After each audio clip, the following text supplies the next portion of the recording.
inna lillahi wa inna ilayhi raaji'uun.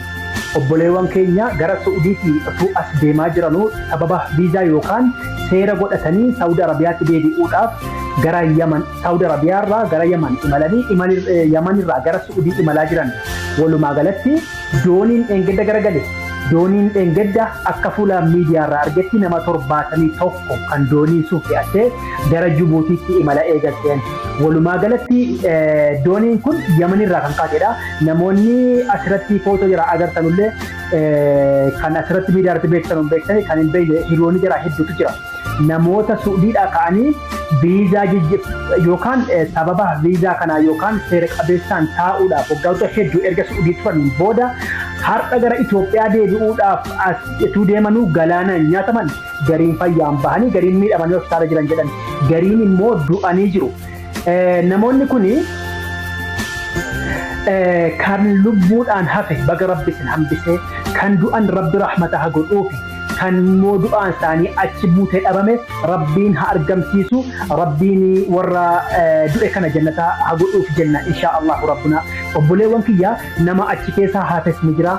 Waminal ajaa'ib ijoolleen kun akkan yaadutti yookaan gariin warra Yamanitti rakkatanii addeebi'aa fakkaata. Gariin immoo warra Saudi Arabiyaadhaa ka'anii sababa viizaa galaanarraan addeebi'aa jiran namoota hedduu kan beektanu kan beekne kan dhufee Itoophiyaa seenee jiru namoota hedduudha. Duraan qaxxaamuranii bishaan galaana qaxxaamuranii kan deeman barahaa biyya Jibuutiitii fi barahaa biyya Arabaa keessa kan addamuranii Saudi Arabiyaa seenan waggoota hedduu achi turanii booda immoo hamma haala viizaa sirreeffachuudhaaf kan dhufanidha. Ijoolleen kun namni beeku hedduutu sooshaal miidiyaa irratti namni beeku jira. Wallahi baay'ee kan nama gaddisiisu keessa warra asii achi deeman jireenya yookaan asii jireenya Itoophiyaa yookaan qolachuuf qolannaa rakkinaatiif qolannaa jireenyaaf kan imalanidha. Gani gaariitti baane jarri kun immoo dhaqanii hojjetatanii biyya ormaatti haga yoomitti dhokannee jiraanna kan jedhanu seera qabeessaan biyya namaa keessa jiraannaadhaaf deebi'aa jiran.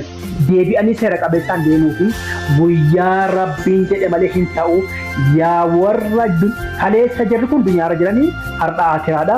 Kaleessa fayyaa kaleessa nuun taphachaa turanii har'a fayyaa miti. Kaleessa dachee gubbaarra jiranii har'a boolla keessa jiranii. Shuf duniyaa.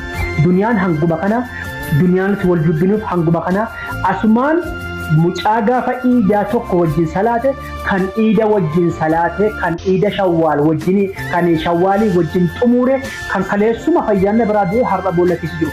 Kaleessa na bira jira har'a boolla keessa jira. Nutis har'aa jirra malee bor eddee dhaqnu halkan duunee guyyaa duunee rabbi beeka. Bi'iznillah asumaan osoo gara haasaa fi asin dabariin dura rakkoon ijoollee ammallee itti fufee jira. Sababni ijoolleen achi addeebi'aaran maaliif yoo jettanii sababa basmaa godhanii asiin dhaqanii Saudi Arabiyaa seenuu waan hin danda'amne. Sababni galaana irra qaxxaamuranii galaana sana namni yaabbatee beeku hin beekaa. Warri gara Awurooppaa deemtan ni beektanii warroonni asiin Itoophiyaa keessaan gara Yamanitti imaltan rakkina galaanaa fi galaanni maal akka ta'e ni beektan. Walaakin galanii biyya taa'uunis naan ta'u yookaan immoo seera malee biyya ormaa keessa jiraachuun naan ta'u erga haalli sirraate jedhanii kan addeebi'aa dhaqanii ammas duraan dabarfatanii amma lammaffaa nyaataman kun yoo xiyyaaraan galan yookaan ashaaraan biyya sanii basmaan biyya sanii akka hin deebine beekanii galaana qaxxaamuran bi'iznillaahi ta'aalaa fedhii rabbiitiin yoo Saudi Arabiyaa irraan galuun dadhabame biyyoota Saudi Arabiyaatti dhihoo jiran Bahareen yookaan Joordaanatti fakkaata biyyoota akkasii keessaan akka qaxxaamuranii galan yaala akkasiin illee galaa malee lammaffaa akka galaana irra deebine anis nutis haga dandeenyu mee waan akkasii yaallee ilaalla karaa mijeessuu karuma ta'uu mijeessee yoo mijate kan walii ibsu ta'a sooshaal miidiyaa irratti.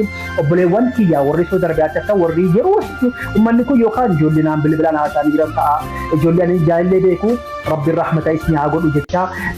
Obboleewwan kiyyaa karaa galaa seeraan ala ammas karaa galaana kaatti deemaa sanuu garuu guyyaa rabbiin jedhe qullayyisni banaa illaa maa kataba Allahu lanaan wanna namaa katabamte biroon hin dabarfate hin jiru. Haa ta'u malee dubbii galaanatti akkas biyya du'anummaa yoom kan nama keessaan banneedha.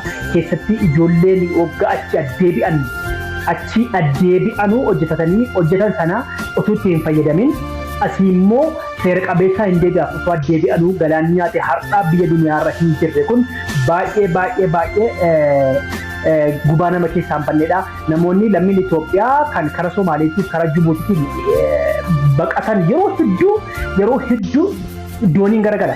Warri kun warra namni beekuuf maxxanse malee warri hin maxxanfamin kan akkasumaan dooniin guyyaan garagaru baay'ee jira.